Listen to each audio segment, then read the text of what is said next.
Want to start today with this. As we talked about on last week's program, the Bears have made the right decision. Might not have been a risky decision, might not have been a popular or an exciting or flashy move, but they did make the right one in keeping Justin Fields and choosing to trade the number one pick, or at least not draft a quarterback at number one. We found some new reporting today from ESPN's Jeremy Fowler that does say, indeed, the Bears will trade the number one overall pick. This is the first time we've seen a report come out suggesting that. We all assumed it. We all kind of knew it. But at this point, now it's official. Now it's real. The Bears will be trading that number one overall pick. So the question is now, why? What should they get back? And who should they trade them to? Trade that pick to? Three big questions right now. Nobody knows the answer, and there's going to be a couple of months still before we find out how everything's going to shake out for the Bears. Now, we do know that there are teams that are going to be quarterback needy. We do know there are teams like the Bears did in 2017 themselves who are going to overpay to move up to draft a quarterback in this draft. There are a couple of really nice options, mainly Bryce Young, C.J. Stroud as well, who we've talked about. So I saw this article this morning, and I wanted to touch on it. This is from Bears Wire USA Today, and they ranked Bears' potential trade partners and their willingness to trade up to draft a quarterback. Now, see, here's the key thing that we got to talk about. We've mentioned this before on this program. Which teams are interested in investing in a young quarterback, and which teams want a free agent to win today? Now, I'm not suggesting that Bryce Young can't come out of the scene and kill it right away, but chances are he's going to need time to develop. So which teams want to win now? Which teams want to win later? Which teams want a quarterback for the future? Which teams are looking for a veteran on the market like a Derek Carr or an Aaron Rodgers or a Marcus Mariota? Somebody out there who could help them do something today. Here's one team that we know of who is looking for a young QB, Indianapolis Colts. Colts this past season had a mishmash at quarterback. They had Matt Ryan start the year on a one-year deal. He did okay, but he was benched for salary cap reasons. They brought in Nick Foles at the end of the season. Remember him? So happy the Bears got him. And then they had Sam Ehlinger, the rookie, or the young stud, who turned out to be a young dud. Ehlinger this past year did not live up to any expectations whatsoever, threw too many picks, not enough touchdowns, could not hold on to the football, and Indianapolis lost a lot of games when he started. So here's what it says in this article. I want to read this for you. Quote, the Colts are just desperate enough and have the draft capital to make it worth Chicago's while to make a trade, but the Bears would remain in a position to draft Jalen Carter or Will Anderson Jr., assuming they switch at 1 and 4. Colts GM Chris Ballard said, quote, he'd do whatever it takes to move up and get the quarterback he desired, and Chicago is counting on that. Indianapolis wants to do whatever it takes, according to Ballard himself, straight out of his mouth. Now, they have to get their coaching situation figured out first, which they're, I think, blundering that whole situation. 3 interviews. They're on their third round of interviews to pick a head coach. And Jeff Saturday, who has no coaching experience, who came in last year and only won one game, the one being over the Raiders in his first game as a coach, he is still in consideration, along with many other people at this point. So they may screw up their head coaching position, and that may, in turn, screw up what they want to do in the draft, or which quarterback they want to take. Certainly on the table. But I don't care how well or how good the Colts do in the draft. What I'm worried about is, can the Bears sucker them enough to give up so many picks? The Bears move back to 4, or even further back, and the Bears get a haul for that number 1 pick. That's all I care about. Now, this could just be posturing by Chris Ballard, right? Colts GM. He could just be saying this stuff, just like Ryan Poles is saying that they're going to keep Justin Fields and trade the number 1 overall pick. Maybe they're lying. Maybe they're trying to do gamesmanship here, and they're not telling the truth. But when you look at what the Colts have done since Andrew Luck left, I mean, think about the quarterbacks they've gone through. Think about all the guys who've come through on one-year deals and haven't worked out. Phillip Rivers, although he did good, then he retired. Carson Wentz, he did okay, then he was traded. Matt Ryan, who is now going to be a free agent. Sam Ehlinger, who's a total bust. Those are all the quarterbacks the Colts have had since Andrew Luck retired. They want a young guy. They want somebody they can develop. Somebody like Andrew Luck who could be the face of their franchise for 10 to 15 years. I think they've had enough of, let's take a chance on this veteran. Let's do a 1 or 2 year deal, and let's see how he works. And I will say this, too. I don't think it's even a product of the quarterbacks themselves as much as it is the organization. Phillip Rivers did great with the Colts, statistically, and he led them to the playoffs. Carson Wentz even did pretty good with Indianapolis. I mean, top 500 record, 24 touchdowns, 7 picks. I mean, he was pretty solid for them, and they moved on from him. Matt Ryan was back and forth all year, but also was benched not because of necessarily poor performance, but because of salary cap issues. And Sam Ehlinger was a complete and total bust. So who's really at fault for the Colts having all these problems at quarterback? Maybe if they had protected Andrew Luck better, they wouldn't even be in this situation. But instead, because he's 29 years old and getting beat up so much, he retired. And now they're in this position where every year they've gone through a veteran and now a rookie or a youngster in Ehlinger, and it still hasn't worked. So I really do believe Ballard when he says we're going to do whatever it takes to move up because they are so desperate. They haven't had a quarterback, a franchise guy in 5 years, and they are sick of the revolving door at quarterback. They're sick of having some new veteran come in every year, do okay, then organizational problems happen, the team isn't talented enough, and nobody succeeds, everybody loses, and then they're on to a new quarterback. I would think that's damn annoying, and that was the cycle there for a bit for the Bears, even. Jay Cutler, Matt Barkley, right? So many guys coming in and out. Then Mitch Trubisky came in. Now it's Fields. I mean, even to that extent. May not be as often, but it's happened to the Bears recently. I'd say in the past 10, 15 years, it's been somebody new every time, and things just haven't worked. Veterans and youngsters. Kyle Orton, Rex Grossman, Jay Cutler, Matt Barkley, Mitch Trubisky, now Justin Fields. It's been a revolving door, and people are sick of it. And for the Colts, it's the same thing. Revolving door, everybody's kind of sick of, okay, here's a new name, here's a new signing, here's a new press conference, new system, new quarterback, and at the end of the day, everything goes to blank. Because that's what happens to them. This, to me, is the best possibility for the Bears to make a trade, to make a deal. I would also say the Texans, who have the number 2 overall pick, thanks Lovie Smith.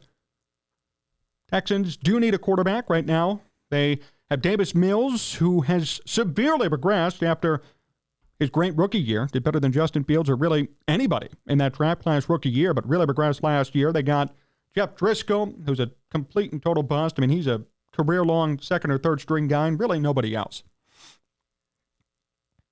They do not have a solid go-to option at quarterback. And do you really think they're going to be in the market for somebody like Aaron Rodgers? Really think anybody wants to go to the Texans right now? Or will the Texans pay? Will the Texans, can they afford somebody like Aaron Rodgers or Jimmy Garoppolo or Derek Carr? No, they can't. They don't want to. They're still going to be paying this year David Culley and Lovie Smith, and now their new coach that they hired away from San Francisco. They're going to be paying 3 head coaches in 2023. Actually, 4. I want to count Bill O'Brien, who's now the new OC at the Patriots. He is still on the books in 2023. They're spending so much money on coaches, they don't have the time, the energy, or the resources to go out and acquire a valuable quarterback or sign somebody. Pretty sad, if you ask me. That's the one thing I give the Bears over the years. I mean, we can complain about so many things they've done, but one thing they haven't done, to their credit, is fire coaches prematurely or go through so many coaches in such a short period of time to the point where they're paying 3 coaches at once mid-season. I really do give them that. If there's one thing I give the Bears, they aren't doing it like the Texans or other low-level NFL franchises that just have no idea how talent works or paying people works. The Bears wait till a contract is over and they fire a coach. They are not sitting here paying Matt Nagy in 2023. It's just one coach, and they have money and resources elsewhere to help out in the on-the-field product, actual players. Texans don't. This is why I feel like for the Texans, they are going to need a rookie quarterback because simply they can't afford to go out and make a big trade or sign somebody and pay them tons of money when they're already paying off 3 different coaches. At once, make it 4 now with the new coach they just hired. Paying out 4 coaches in 1 year. I've never heard of that in any sport. That's what they're up against. That's what they're doing. So this is why I think it makes sense Todd McShay from ESPN says, quote, the Texans will do everything they can to trade up with Chicago. The reason their division foes, the Colts, are in a prime spot to leapfrog them for the top selection. So that means that the Texans may want in as well. So their division rival, the Colts, are going to try and get a quarterback, and now the Texans may too.